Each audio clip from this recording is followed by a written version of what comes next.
Bernard Neumann, o primeiro homem era um artista. 1947. Sem dúvida, o primeiro homem era um artista.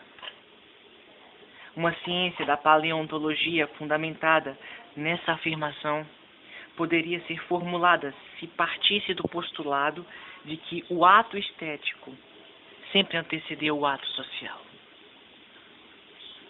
A arte totêmica de pasmo frente ao ancestral tigre ocorreu antes do ato social.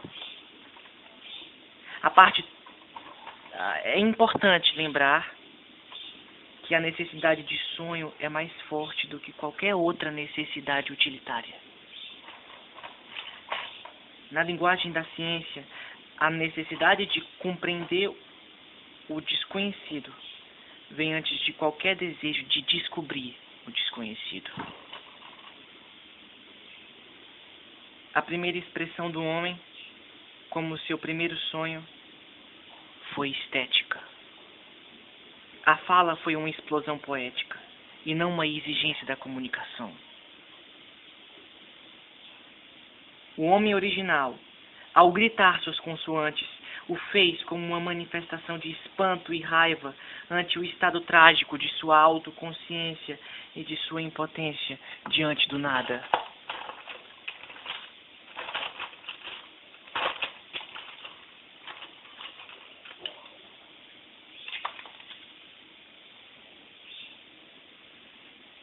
Filólogos e semióticos estão começando a aceitar o conceito de que, se definirmos a linguagem como a capacidade de comunicar-se por meio de sinais, sons ou gestos, então a linguagem é uma força animal. Quem quer que tenha observado o pombo comum dar voltas em torno de sua fêmea, sabe que ela sabe o que ele quer.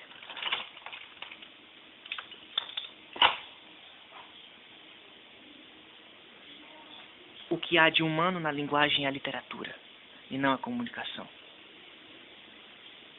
O primeiro grito do homem foi uma canção.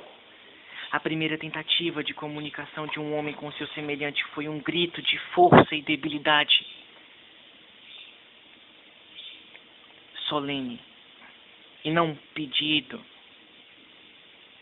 E não um pedido de um pouco de água.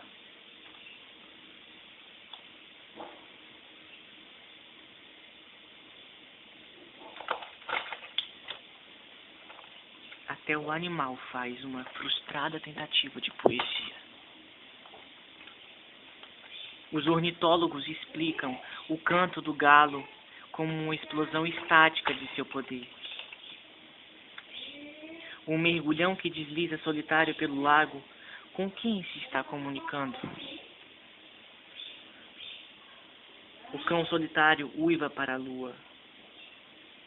Poderíamos dizer que o primeiro homem chamou o sol e as estrelas de Deus como um ato de comunicação e só depois de ter terminado o trabalho do dia?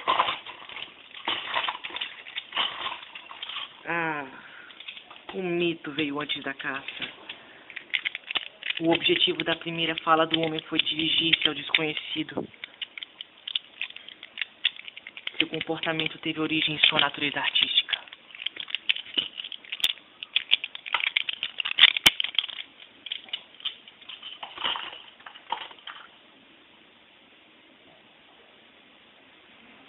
Assim como a primeira fala do homem foi poética antes de se tornar utilitária, o homem construiu primeiro um ídolo de barro antes de imaginar um machado. A mão do homem fez correr o galho seco pelo barro para traçar uma linha antes de aprender a jogar esse galho como uma lança.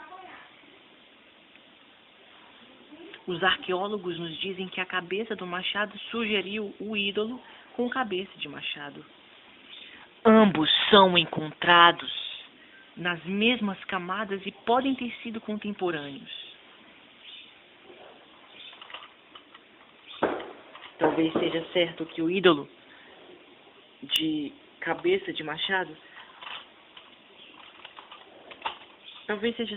o ídolo de cabeça de machado não poderia ter sido feito sem ferramentas como o machado, mas isso é uma divisão de trabalho e não de tempo, já que a figura de barro foi anterior.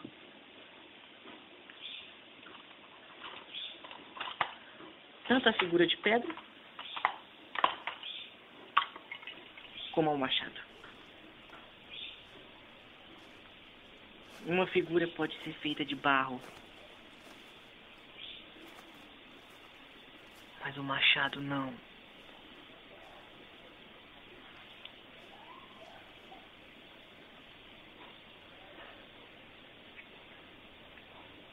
A imagem de Deus e não a cerâmica foi o primeiro ato manual.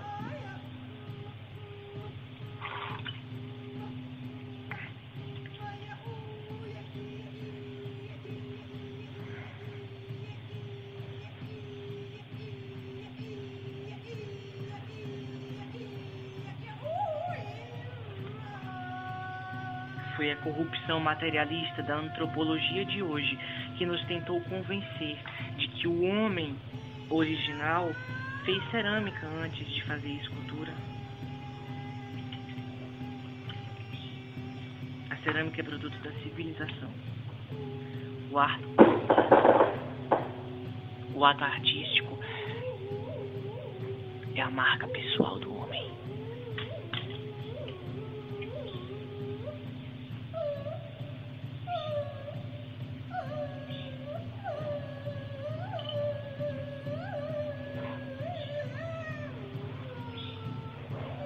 A mais antiga história escrita dos desejos do homem prova que o significado do mundo não pode ser encontrado no ato social.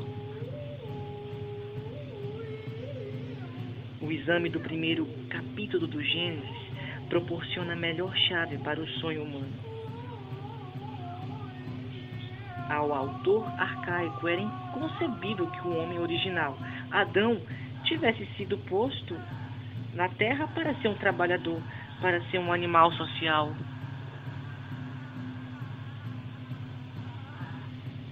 No exame do primeiro, os impulsos criadores do escritor disseram que a origem do homem foi a de um artista que o colocou no jardim do Éden, perto da árvore do conhecimento do bem e do mal. No mais alto sentido da revelação divina. A queda do homem foi entendida pelo autor e pelo seu público não como uma queda da utopia para a luta, como querem os sociólogos, nem como pretendem convencer-nos os religiosos, como uma queda da graça para o pecado, mas sim que Adão, ao comer da árvore do conhecimento, buscou a vida criativa para ser como Deus, um criador de mundos, para usarmos a frase de Rashi. E foi reduzido à vida de trabalho em consequência de um castigo ciumento.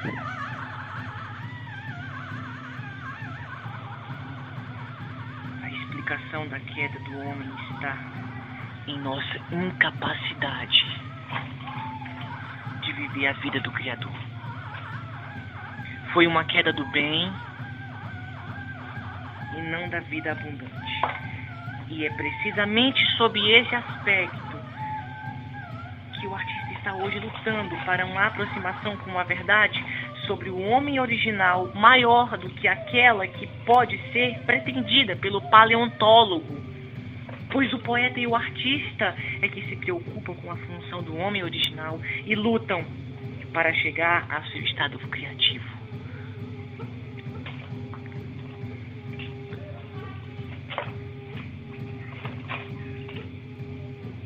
Qual a razão de ser? Qual a explicação do impulso aparentemente insano que o homem sente para ser pintor e poeta? Se não a de um ato de defesa contra a sua queda. E uma afirmação de sua volta ao jardim. E uma afirmação de sua volta ao Adão do Jardim do Éden.